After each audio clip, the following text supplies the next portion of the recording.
에스겔서입니다. 3장 17절입니다.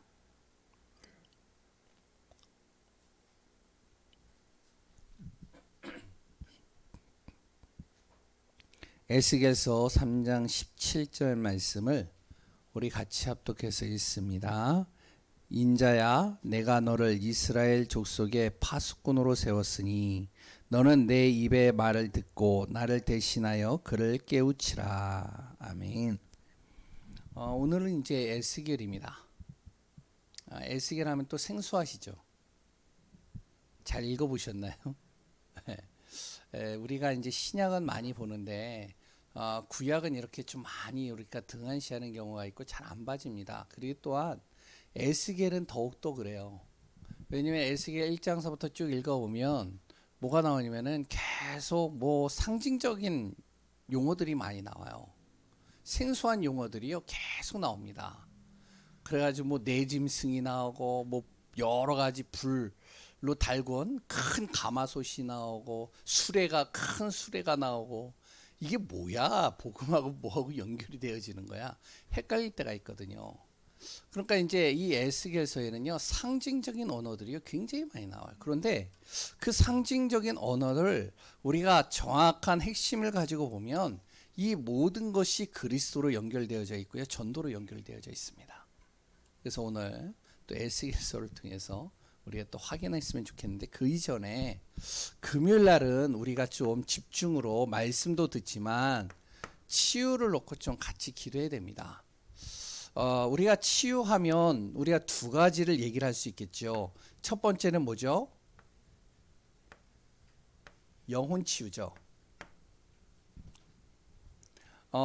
바로 그리스도를 통해서요, 나의 영이 하나님의 자녀로 회복되어진 겁니다. 그런데 중요한 것은 또 하나가 있어요. 육신 치유예요.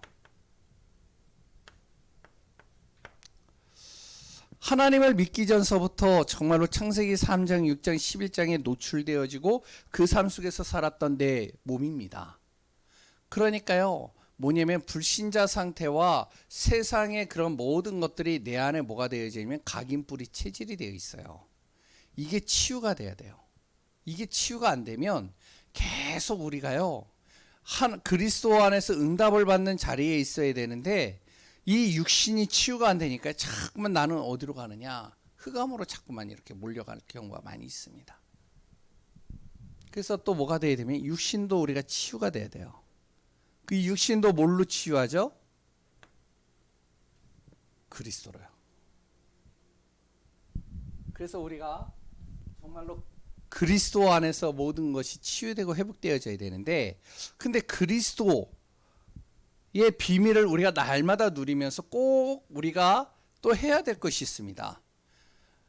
그리스도를 붙잡지만 내가 해야 될 일이 있어요. 그게 뭐냐면 영혼을 위해서요, 이 영혼 치유를 놓고요, 우리가 뭐가 돼야 되면 기도가 돼야 됩니다. 육신은요 하나님이 주신 이 호흡입니다. 이걸 가지고선 치유하는 거예요.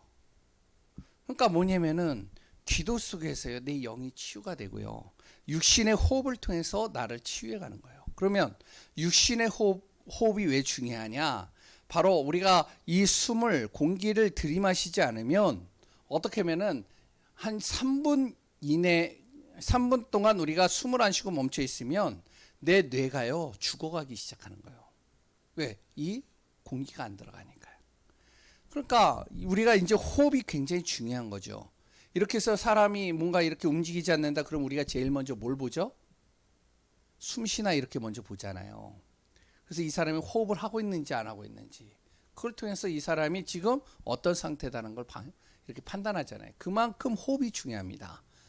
그럼 이 두 가지를 가지고 같이 연결을 시키는 거예요. 기도 따로 호흡 따로 하지 말고 이 두 가지를요 같이 연결해서 그리스도를 누리는 겁니다. 이 두 가지로요. 어떻게 하죠? 기도할 때요 그리스도로 나를 충만하게 해달라고 기도하시고, 내 가는 발걸음 속에 이 그리스도의 생명의 복음이 증거되게 해달라고 기도하시고, 그리스도를 통해서 날마다 내가 고백되게 하게 해달라고 기도하시고, 또한 그리스도를 통해서 모든 흑암이 무너지게 해달라고 기도하시고, 그러면서 호흡은 어떻게 하죠? 들이마시고 내쉬는 거잖아요. 그러면 어떻게 들이마시느냐? 길게 들이마시는 겁니다. 류 목사님도 계속 얘기하고 하지만 이 호흡 하나만 제대로 해도요, 웬만한 병은 다 난대요. 그리고 웬만한 병에 걸리지 않는데요. 그러니까 호흡을 우리가 짧게 하면 어떻게 하면 수명이 그만큼 단축된다는 거죠. 이걸 얘기를 하면 길어지니까 너무, 그러니까 이제 뭐 찾아보시면 됩니다. 그리고 이제 이 호흡을 길게 내셔야 되는 거예요. 그럼 들이마시고 내쉬는 걸 길게 들이마시고 길게 내쉬는 걸 왜 중요하냐? 우리가 잘 알아야 됩니다. 이제 뭐 많은 얘기는 못 하겠고, 우리가 공기를 들이마시잖아요.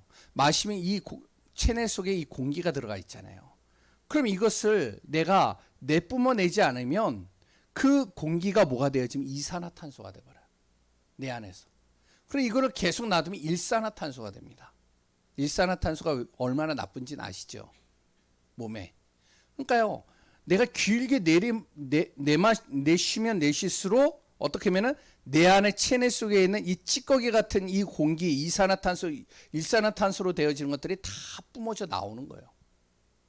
그래서 새로운 공기를 집어넣는 거죠.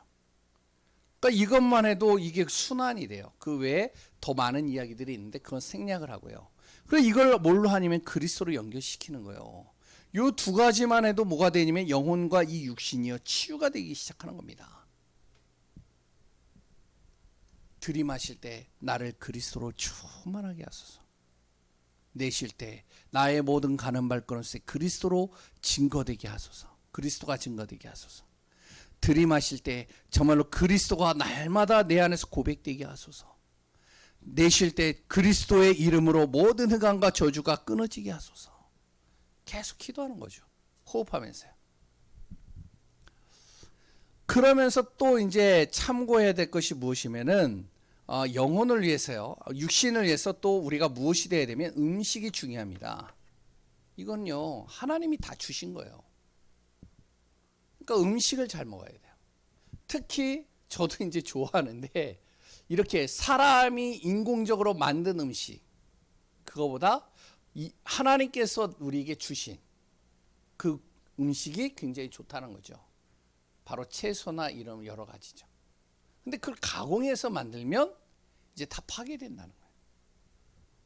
그러면 영혼을 위해서는요, 어떤 음식을 먹어야 될까요? 말씀입니다. 그래서 말씀의 양식을 먹으라는 거죠. 우리가요, 말씀을요, 풍성하게 누려야 돼요. 그런데 말씀도요, 그냥 막 여러 가지 말씀이 아니라, 뭐 예를 든다면은 잠언서 1장 1절에 뭐라고 하냐면 솔로몬의 잠언이라 이런 거 잡는 게 아니고 뭐냐면은 복음의 말씀을 내가 딱 잡는 거예요. 이걸 계속 내가 그러니까 영적으로 계속 먹는 겁니다. 각인시키는 거죠. 그래 또 하나 뭐가 있냐면은 운동입니다. 요 세 가지만 해도 육신이 웬만한 거는요 병을 넘어설 수 있어요. 면역력이 생기는. 근데 운동도 실내에서 하는 것보다 뭐냐면은 햇빛을 쐬면서 하는 게 굉장히 좋아요. 그러니까 우리가 돈 들여가지고 이제 뭐 헬스장 가가지고 막 하는 것도 필요하겠지만 실질적으로는 하나님께서 돈 안 들이고 만들어 놓은 것들이 너무 많아요. 여기도 뭐 이제 개천, 그리고 또 저기 어디죠? 영축산 잘 돼 있거든요. 그러면서 나를 자꾸 어떻게 하면은 이제 운동을 하면서 자꾸 나를 살리는 거죠. 그럼 영혼을 위해서 뭘 해야 될까요? 예배입니다. 이것만 해도요, 내 영이 살아나고요, 내 육신이 다 살아나버려요. 그래야 우리가 세계복음을 할 수 있잖아요.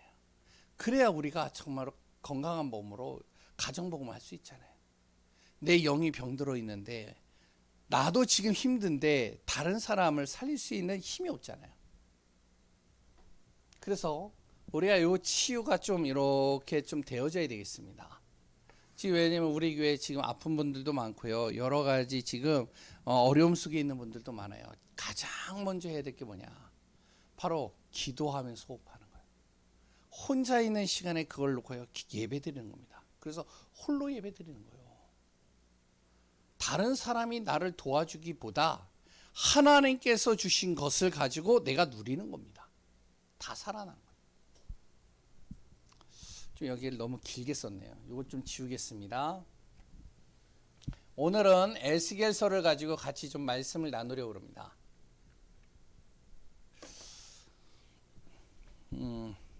에스겔은요, 이스라엘 민족이 바벨론의 포로로 끌려갔어요. 그러면 1차, 2차, 3차에 걸쳐서 포로로 끌려갔는데 이 2차에 이제 끌려간 사람이 에스겔입니다. 다니엘은 언제죠? 이 1차에 끌려갔어요. 다니엘은 10대 때 끌려갔고 에스겔은 27살인가요? 25살인가 이때 끌려갔습니다. 그러니까 중요한 것은 에스겔은요, 바벨론 포로 생활을 했을 때 선지자의 삶을 살았던 거예요. 다니엘은요, 이제 다음 주에 볼 텐데, 다니엘은 왕궁에서 복음의 증인으로 섰다면, 에스겔은요, 같은 동시대 사람입니다. 포로 생활을 하고 있을 때 에스겔은 어디에서 복음을 전했냐면 바로 포로 생활하고 있을 때,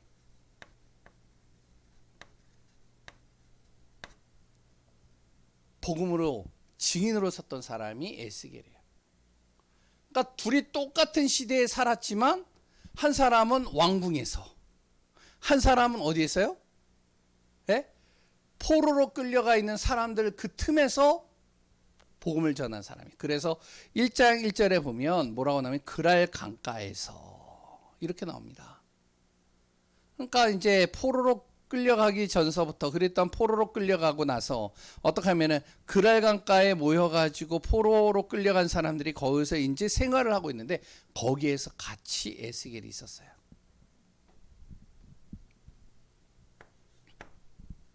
이 정도만 좀 아시면 좋을 것 같고요. 그리고 이제 에스겔서를 이렇게 쭉 읽으면 굉장히 상징적인 언어들이 많이 나옵니다. 이 에스겔서를 구성을 보면은 간단하게 좀 이야기를 하겠습니다. 1번은 뭐냐면 반드시 이 유다 민족이죠. 유다 민족이 심판받을 것이다. 하나님의. 그래서 결국에는 멸망하게 될 것이다. 이걸 예언하고 있습니다. 어디에서요? 1장서부터 24장까지요.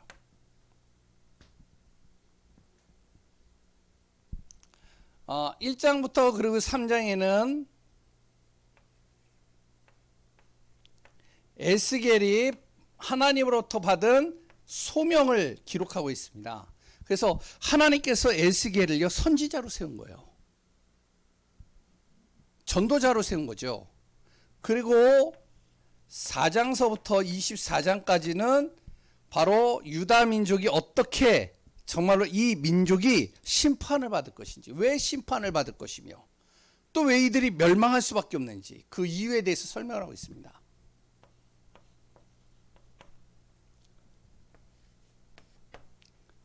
그리고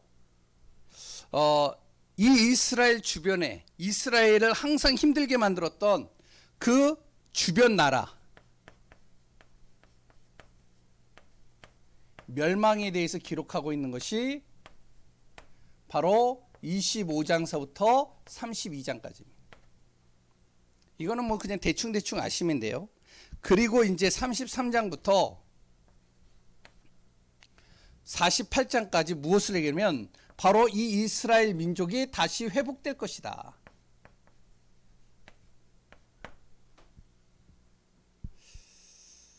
이것이 이제 에스겔서의 전체적인 내용입니다. 왜 너희들 이스라엘이 심판을 받을 수밖에 없고 멸망할 수밖에 없느냐? 그래 또한 이스라엘을 항상 힘들게 만든 그러면 그 이방 민족들은 가만히 놔둘 거냐? 이들 또한 멸망할 수밖에 없다. 이유는 하나. 이제 이따 같이 나누겠지만 그러나 그 속에서도 하나님은 선택받은 사람, 하나님이 택한 사람, 하나님의 정말로 자녀들은 하나님이 다시 회복하시겠다는 거예요. 이 에스겔에는요 무엇이 있냐면 많은 성경 구절들이 있지만 전도에 관련되어져 있는 성경 구절들이 몇 개가 나옵니다. 왜냐하면 이 전도는요 무엇하다고 연결되어져 있냐면 치유하고 연결되어 있어요. 복음이 막히면 결국에는 어떻게 하냐? 재앙입니다.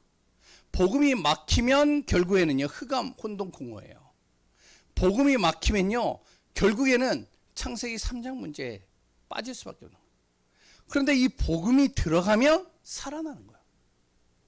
그래서 첫 번째로 하나님께서 에스겔을 선지자로 부르셔서 뭐라고 얘기를 했냐면 에스겔서 3장 18절에서 20절에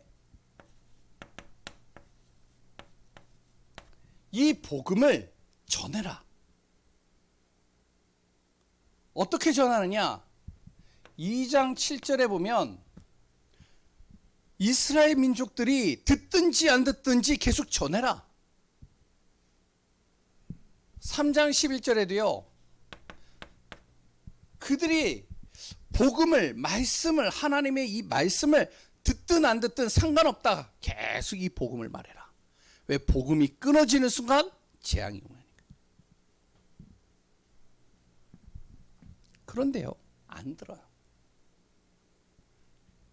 누구에게만 전하느냐? 유대민족. 말을 알아들을 수 있다라고 생각하는 사람들에게 전해라. 근데요, 유대민족이 안 들어요, 이게. 그러면서 뭐라 그러냐면은, 유대민족이 아니라 하나님을 전혀 모르는 사람에게 이 복음의 말씀을 전하면 이들은 어떡하냐? 복음을 들을 수밖에 없을 것이다. 그래서 뭐라 그러면 에스겔 보고요. 누구든지 듣든 안 듣든 계속 복음을 말하라는 거예요. 말하지 않으면 그 사람이 결국에 복음을 듣지 못해서 영원한 지옥 형벌로 가면 그 핏값을 내가 너에게 받을 것이다. 굉장히 무서운 얘기를 하는 거예요. 그리고 네가 복음을 전했는데 이 사람이 복음을 거부했다. 그러면 어떻게 되냐? 내가 그 핏값을 너에게 그것을 받지 않을 것이다. 그러니까요, 우리가 뭐가 돼야 되면 하나님의 자녀는 이 복음이 증거되어져야 된다. 누굴 통해서요? 나를 통해서. 어디로요? 내 가정, 나를 만나는 사람. 그때 무엇이 일어나면 욕이 일어나는 거예요. 치유가. 두 번째요. 성경 구절, 우리가 이제 잘 알고 있는 성경 구절이죠. 에스겔서 37장 1절에서 10절입니다. 무슨 내용이죠? 네? 이스라엘 백성들이요 완전히 망해버렸어요. 완전히 어떻게 하면은 폐허가 돼버렸어요. 완전히 이제는요 어떻게 하면은 모든 소망이 다 끊어져 버렸어요. 그랬을 때 하나님께서 에스겔을 데리고 어디로 가냐면 저기 에스겔 골짜기로 딱 가는 겁니다. 언덕 위에서요. 에스겔에게 얘기를 하는 거예요. 에스겔아, 여기에 뭐가 보이느냐? 마른 뼈다귀들이 계속 보입니다. 왜냐하면 전쟁을 통해서 그리고 또한 굶주림으로 인해서 전염병을 통해서 사람들이 무수히 죽어가는 거예요. 이따가도 잠깐 성경 구절을 찾아보겠지만 어느 정도로 죽었냐? 이스라엘의 3분의 2가 다 죽어버렸어요. 어마어마하죠. 그렇게 그 마른 뼈다귀 같은 많은 여러 가지 지금 무리들이 그 안에 있는 겁니다. 죽어있는 영혼들이요. 이게 살겠느냐? 마른 뼈다귀가. 산다고 그러면은 이거는 허황된 말이요. 죽는다 그러면은 이건 또 불신앙이요. 에스겔이 뭐라고 그랬다고요? 예? 뭐라고 했다고요?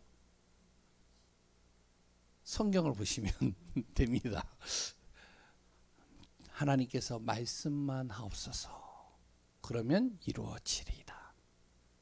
하나님의 말씀이 선포되어지면 절대 불가능도 가능케 되리이다. 그러면서 뭐라고 하면 이 에스겔 보고요. 태어나라고 그런 거예요. 마른 뼈다귀야 살아나라. 태어나라는 겁니다. 하나님의 말씀을 전달하라는 거예요. 근데 어떤 일이 나죠? 마른 뼈다귀들이요 다 흩어져 있어가지고 어떤 게 지짝인지도 몰라요. 근데 이게요, 생각해 보세요. 눈을 감고 한번 보세요. 마른 뼈다귀들이 쭉 있어요. 그 뼈다귀들이요 서로가 이렇게 축축축축축 맞아 떨어가진 거예요. 얼마나 이상하겠어요. 근데요 이게요 맞아 떨어져 가지고 딱 사람의 형체를 만들었는데 거기에 뭐가 붙냐? 힘줄이 붙고, 그리고 또 아니요 살이 붙고 피가 돌기 시작하는. 근데요 그 당시에 그 상황에도 이 사람들의 형태는 갖추고 있지만 살아나지는 않았다는 거예요. 거기에 하나님이 무엇을 집어넣었다고요? 하나님의 생기를 불어넣으시니 큰 군대가 되었더라. 살아나는 겁니다. 우리가 마찬가지라는 거예요. 마른 뼈다귀 같아요. 우리가 가는 현장이요 완전히 이게 마른 뼈다귀 같이요 아예 들을 욕을 안 해요. 자기가 지금 죽어 있는데, 자기가 지금 고통 속에 있는데, 자기가 지금 문제 속에 심각하게 있는데 하나님의 말씀이 들려지면 되는데 그 말씀을 들으면 되는, 안 들어요. 마른 뼈다귀 같이. 그런데 뭐라고 그러냐? 에스겔 보여. 가서 나의 말을 대어내라. 그가 살 것이다. 전도에 대해서요 계속 나오고 있습니다. 그러니까요 죽어 있는 것들이 다 살아나는 겁니다. 뭐죠? 치유잖아요. 그러니까요 에스겔서에는요 굉장히 중요한 구절들이 있어요. 전도에 관련된 구절들이요. 또 하나의 구절이 뭐냐면 우리가 잘 알고 있는 구절 또 하나가 있죠. 에스겔서 47장 1절에서 10절입니다. 여기에 보면 우리가 또 잘 알고 있는 구절이 있어요. 성전에서 흐르는 물이, 하나님께서요 이제 에스겔을 데리고요 성전문에 이르게 한 겁니다. 그러면서 이 성전에 딱 이르게 해서요 이 성전에서 이 흐르는 물들이 쭉 흘러가는데 이 물이요 3절에 보니까 에스겔의 발목에 딱 차는 거예요. 발목에 차면요 걸어 다닐 수 있겠죠. 이게요 무릎에 차는 겁니다. 걷는데 좀 힘들긴 하겠죠. 뛰지는 못하겠죠. 근데요 이것이 어디로 차느냐? 내가 이제 움직이지도 못할 정도로 한 가슴 정도 찬 것 같아요. 이제는 내가 움직이는데 불편한 거예요. 근데 이게요 나를 다 차고 넘치는 거예요. 그러면요 어떻게 되어지죠? 물에 나를 의존해야 되겠죠. 여기 수영 다 잘 하시죠? 예? 저같이 맥주병은 없으시죠? 예, 이 물에 내 몸을요 맡기면 이 몸이요 떠요. 그리고 그 물의 흐름대로 가요. 제가 동해안에서 예전에 이제 우리 동기들이 가서 이제 뭐 이제 목사 강도사 보기 전에 모여가지고 이제 합숙을 하자. 그래가지고 합숙을 한 거예요. 그래서 같이 이제 공부도 하고 막 여러 가지 이제 했는데, 야 날씨가 더우니까 우리 동해 가자. 그래가지고 이제 동해 간 거예요. 동해 가지고 막 이제 물 보니까요 막 신나가지고 물 속으로 막 들어가잖아요. 그래가지고 막 헤엄치고 하는데 진짜 수영 잘하는 사람들은 잘해요. 그런데요 저는요 많은 동기들이 앞에 갔는데요 한 1km 정도 갔어요. 1km 정도 갔는데도 거기서 막 이렇게 걸어 다니더라고요. 그래가지고 야 물이 얕은가 보다. 그래가지고 제가 어떻게 했을까요? 예? 저도 따라갔어요. 저기까지는 이제 물이 얕다 생각을 하고 그 길로 간 거예요. 갔는데 웬걸요 동해가 굉장히 무서워요. 이게 갑자기 푹 빠져버려요. 제 키 넘어서 물이 차버린 거예요. 와 이게 죽겠더라고요. 그래가지고 막 헐떡헐떡거리면서 막 하는데 친구 거기 있는 동기들이 다 뭐라 하면은 쟤 뭐해? 장난하나 지금? 뭐 지금 장난하고 있어? 왜냐면 자기네들은 지금 걸어 다니거든요. 근데 거기에 웅푹 패인 데가 있는 거예요. 야 죽겠더라고요. 완전히 얼굴이 시뻘개지고, 야, 이러다 죽는 거구나. 나 이제 죽나 보다. 이제는 어떡하지? 아, 이제 사랑하는 아내와, 그리고 또한 내 자녀도 못 보겠군. 그때 결혼할 때였고, 결혼하고 나서거든요. 그러니까 이제 막 죽겠구나 막 그러고 있는데 갑자기 안 되겠다 그래가지고 발을 들은 거예요. 그때 발을 들어야 돼요. 그런데요, 발을 딱 들으니까 이게 물에 잠겨야 되잖아요. 떠요. 그래가지고 막 이걸로 발로 팍 하니까 막 가더라고요. 가가지고 이제 간신히 살았어요. 근데 이제 제 친구 이제 목사 하나가 있는데, 박창원 목사님, 그 목사님도 거기에 빠진 거예요. 죽었다 살아났다는 거예요. 나도 그랬고. 잘 보세요. 성전에 흐르는 물이 뭐니? 말씀으로 충만하라. 생명의 말씀으로 내가 충만하고 그 말씀에 내가 의존하면 어떡하냐?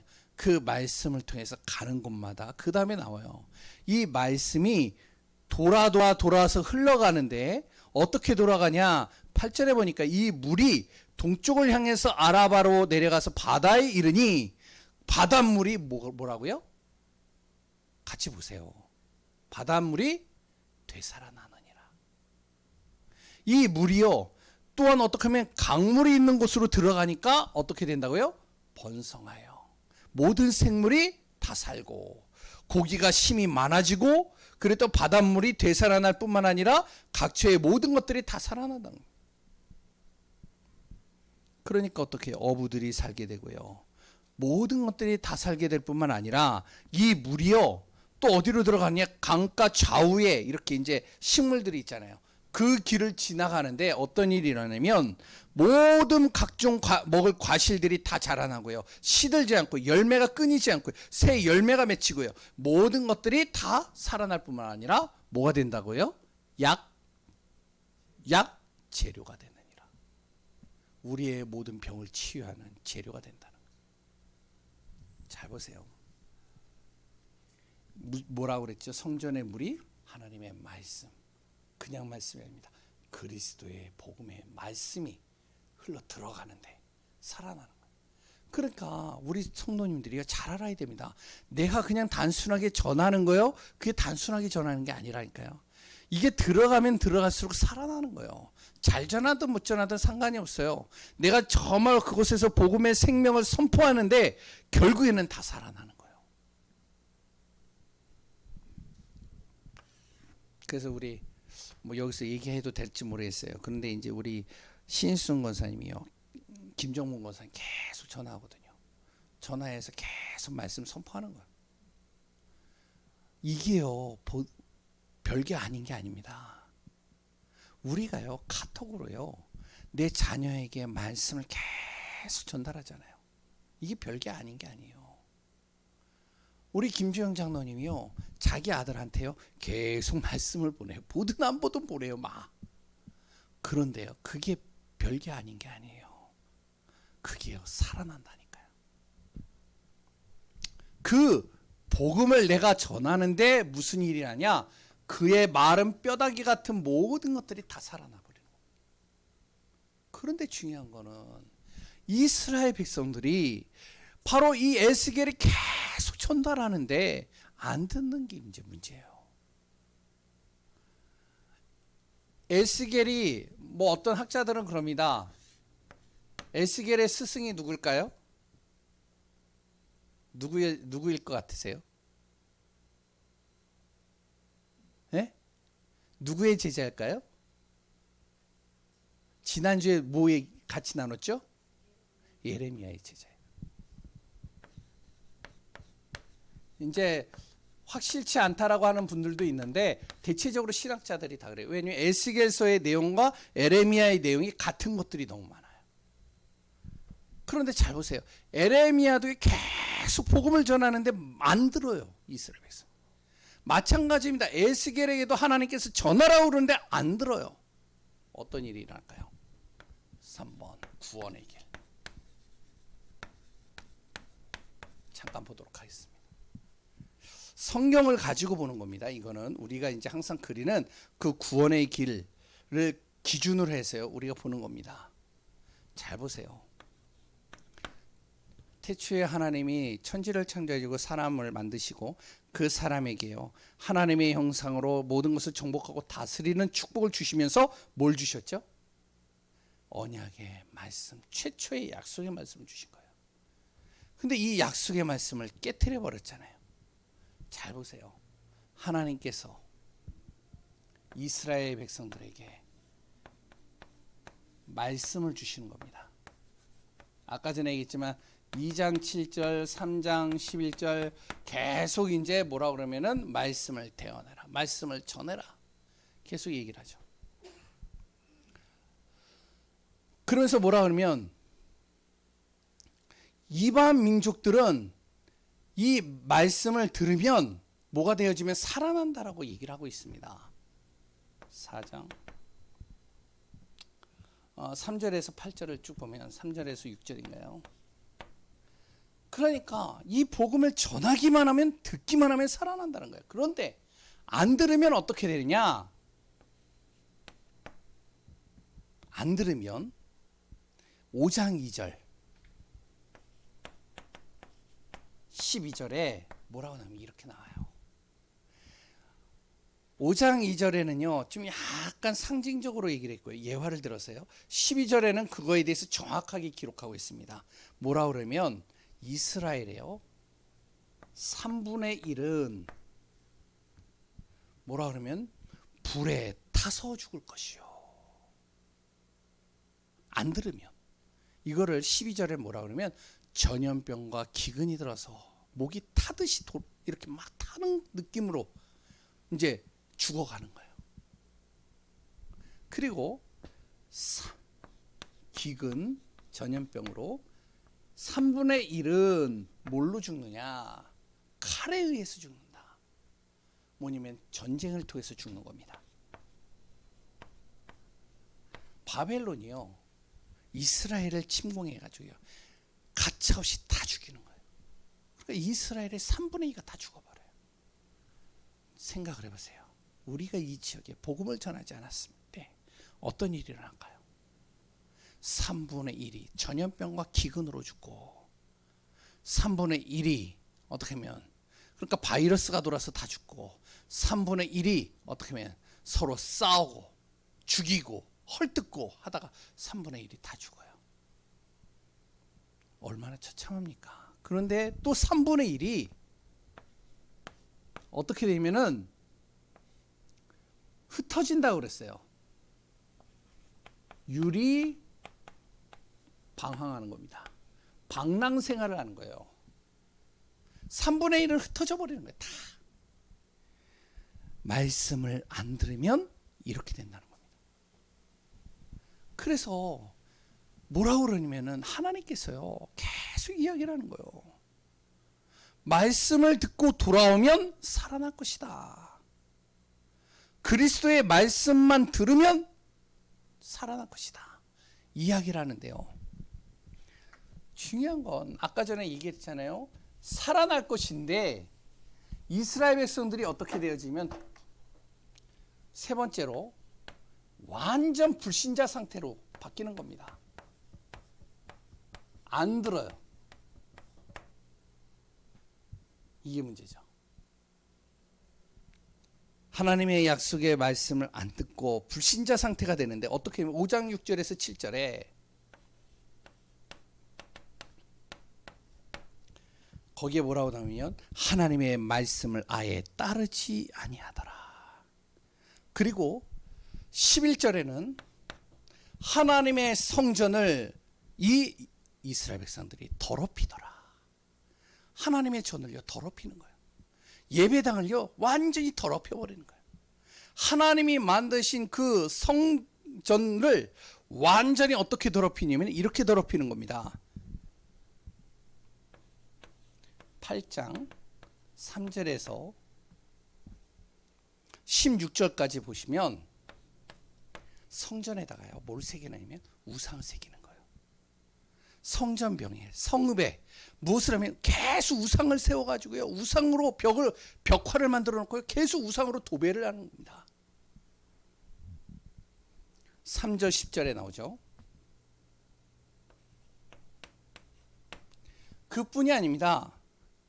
그 우상을 다 성전 벽 만들어 놓고요. 또한 성전 안에다가 우상들을 막 세워 놓고요. 거기다 뭐를 하냐면은 11절부터 8장 11절부터 12절에 보니까요. 그 우상을 만들어 놓은 걸 섬기는 거예요. 숭배를 하는 거예요. 그러면서 그걸 계속 숭배하는데 어느 정도로 하느냐? 바로 14절에 보니까요.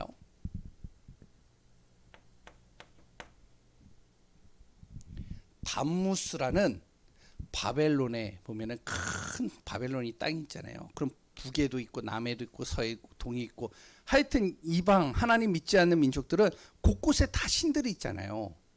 그렇죠? 그래서 일본에는 800만 신이래잖아요. 심지어는 어디도 있냐? 주방에도 신이 있어요. 그래서 주방에 들어갈 때는 그 신에게 빌어야 돼요. 각 동네마다 신사가 있죠. 그러니까 마찬가지예요. 바벨론에도 남신이 있어요. 남쪽의 신이. 그게 담무스입니다. 담무스를 만들어 놓고 여기에 절을 하고요. 섬기는 거예요. 어디에서요? 성전에서. 완전히 하나님의 성전을 더럽히기 시작하는 거예요. 심지어는 어떡하냐? 16절에 보니까요. 하나님이 만들어 놓은 피조물 태양을 섬기는 겁니다. 태양신을 섬기기 시작해요. 완전히 우상 숭배해 버리는 거죠. 그리고요. 13장 9절에서 22절에 보면 거짓 선지자들이 딱 일어나서 뭐라면 그렇게 하면은 진짜 하나님의 성전을 더럽히면 정확하게 복음을 얘기해야 되는데 뭐라면 괜찮아. 여기에 평강이 있을 거야. 속이는 거죠. 그러니까 거기에서 또 뭐를 하냐면은 거짓 점괘를 치는 거예요. 생각해 보세요. 성전 안에서요. 점괘를 치고요. 점수를 하고요. 그리고 또 사람들의 여러 가지 점을 통해서요. 맞춰주고요. 이 짓을 하고 있는 거죠. 그러니 당연히 어떻게 되죠? 이렇게 되는 겁니다. 16장 20절부터 21절에 보면 15절부터 47절까지 보면 완전히 음란이 가득한 거예요. 완전히 행음으로 가득한 겁니다. 남자와 여자, 다른 남자와 다른 여자가 행음을 하고 또한 심지어는 여자끼리 행음을 하고 음란한 짓들이요. 그 안에서 계속 벌어지는 겁니다. 하나님의 진노가요. 그게 달아버리는 거예요. 근데 그 정도가 아니에요. 어느 정도로 되냐? 20절에서 16절, 16장 20절에서 21절에 보면 자기 자녀들을요. 죽여가지고 우상에게 바치는 거예요. 하나님의 백성, 하나님께서 주신 그 자녀를 어떻게 하면 죽여가지고 우상에게 바치는 겁니다. 끔찍한 일이 벌어지죠. 완전히 사람이 잡혀버리니까 진짜 이건요. 불신자 상태하고는 완전히 차원이 넘는 여러 가지 악한 일들을 계속 벌이는 거죠. 그러니까 어떻게 하면 완전 불신자 상태를요. 리얼하게 설명해 23장을 읽어보면 사마리아 땅보다 남유다의 수도가 예루살렘이고요. 북이스라엘의 수도가 사마리아인데 완전히 아수르에 멸망했잖아요. 근데 그 사마리아에 있는 그 악한 행위보다 예루살렘이 더 악하다라고 표현하고 있어요. 하나님께. 그러니 어떻게 되어지죠? 결국에는 하나님께서요. 심판을 가하는 겁니다. 모든 것이 다 멸망하는 거예요. 24장서부터 32장까지 하나님의 심판을 피해갈 수 없는 겁니다. 말씀도 안 듣죠. 돌아오면 회개하면 하나님께서 용서하신다고 오히려 성전을 더럽히고요. 우상으로 완전히 도배해버리고요. 거기서 자기 자녀들을 죽이고요. 음란한 행동을 하고요. 거짓 선지자들은 완전히 사람들요 현혹시켜가지고 무너뜨리고요. 그런데 이게요, 자세히 보면은 지금도 똑같아요. 복음 듣는 거는 되게 싫어요. 그런데요, 복음이 아닌 것들은 굉장히 집중해서 합니다. 하나님께서는 계속 전도자들을 통해서 이 복음을 전하라고 하는데 듣지를 않는 것이죠.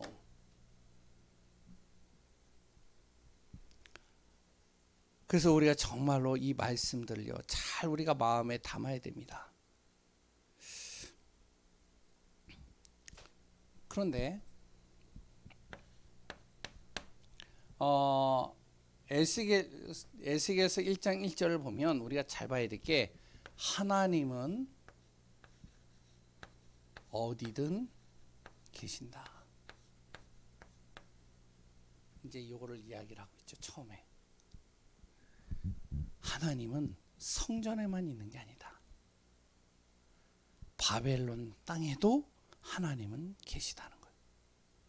바벨론의 포로에 끌려가 있는 에스겔에게 하나님께서 그랄 강가에서 나타나셔서 하늘 문을 여시고 에스겔이 하나님을 보았다라고 표현하고 있습니다. 그러면서 무엇을 얘기하느냐? 이 에스겔을 통해서요, 이 복음을 뭐하라고요? 증거해라. 33장 1절에서 20절 또 나오죠. 파수꾼이 되라. 너는 33장 1절에서 20절입니다. 그러면 어떻게 되냐면, 하나님께서요, 이 복음을 계속 전하면 34장 15절에서 16절에 하나님께서 목자가 되어 주셔가지고 잃어버린 양들을 찾으시겠다는 거예요. 하나님께서 다시 이들을 돌이켜서 주님의 품으로 인도하겠다는 거죠. 그 방법이 뭐냐? 그리스도입니다. 직접 예수님께서 오셔서 그리스도를 예언하는 거죠. 이제 성전에 가야지만 하나님을 만나는 게 아니라 하나님께서 어디든지 계시는데 그 하나님께서 사람의 몸을 입고 이 땅에 오셔서 목자와 같이 우리를 찾으러 오신다는 거예요. 그러면서 무엇을 얘기하냐면 40장 45절에 그리스도에 대해서 예표를 하고 있는데요, 이 에스겔에게요, 성전을, 앞으로 지어질 성전을 다시 환상으로 보여주면서 에스겔을 이렇게 데리고 가는 겁니다. 성전의 모습들을 쭉 보여주는데요, 그런데 중요한 거는 그 성전에, 앞으로 세워질 그 성전의 모습에 뭐가 없냐면 휘장이 없어요. 하나님과 사랑과 어떻게 하면 이렇게 막혀있는 그 휘장이 없는 겁니다. 그리스도를 통해서요, 이 휘장을, 하나님을 직접 만날 수 있도록 길을 열어주시겠다는 거예요. 그리고요, 그 성전에 뭐가 없냐? 등대가 없어요. 뭐냐면은 예수 그리스도께서요, 이미 성육신하셔서 오셔가지고 등대가 되어주시는 겁니다. 언약궤도 없어요. 왜냐면 그리스도가 언약이 되어주셔가지고 이끌어 가시니. 그러니까 다시 얘기하면 하나님께서 그리스도를 보내시겠다는 거예요. 그러니까 너는 말씀을 태어나라는 거예요. 어떤 일을 하냐? 마지막입니다. 그러면 43장 5절에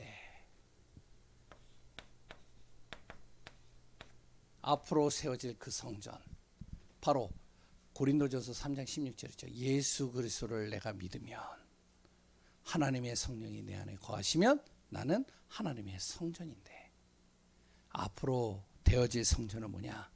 여호와의 영광이 그 성전에 가득할 것이다. 하나님의 영으로 나를 충만하게 하시겠다는 거죠. 이제 그냥 외형적인 성전이 아니고요. 그러면 어떤 일이 일어나냐면 이렇게 되는 겁니다. 48장 마지막 35절에 마지막 절이죠. 맞나요? 거기에 뭐라고 적혀져 있죠? 그 사방에 합계 18,000 저기 그날 이후로는 그 성읍의 이름을 뭐라고 한다고요? 여호와 삼마라 하리라. 여호와 삼마가 무슨 뜻인지 아세요? 하나님이 거기에 계시다. 하나님이 내 안에 계시다는 거예요. 내가 선포하는 그 현장에 그리스도께서 선포되어지는 곳에 하나님이 거기에 계시다. 하나님의 나라를 이루어 가시겠다는 거죠. 에스겔을 서는요, 굉장히 어떻게 보면 중요한 성경입니다. 이사야와 동일하게요. 그래서 우리가 정확하게 또 말씀을 통해서요, 에스겔을 통해 진짜 우리가 다시 한번 확인하면서 이 속에 담겨져 있는 구원의 길, 이 속에 담겨져 있는 전도의 축복, 그걸 통해서 참된 치유가 일어나고 모든 것들이 회복되어지는 응답 속에 있는 귀한 분들 되시기 바랍니다. 기도하겠습니다. 하나님 감사합니다. 주의 은혜 속에서 오늘은 에스겔을 같이 나눴습니다. 그 시대마다 하나님은 선지자를 보내셔서 그리스도의 복음을 증거하게 하시고 진짜로 생명의 복음으로 정말로 하나님을 믿는 그 사람들이 참된 치유의 역사 일어나게 하시고 하나님의 놀라우신 응답을 이루어가는 축복이 되게 하여 주옵소서. 오늘도 믿음 앞에 서는 자, 말씀의 능력 앞에 서는 자 되기를 소원하며 살아계신 예수 그리스도의 이름으로 기도합니다. 아멘.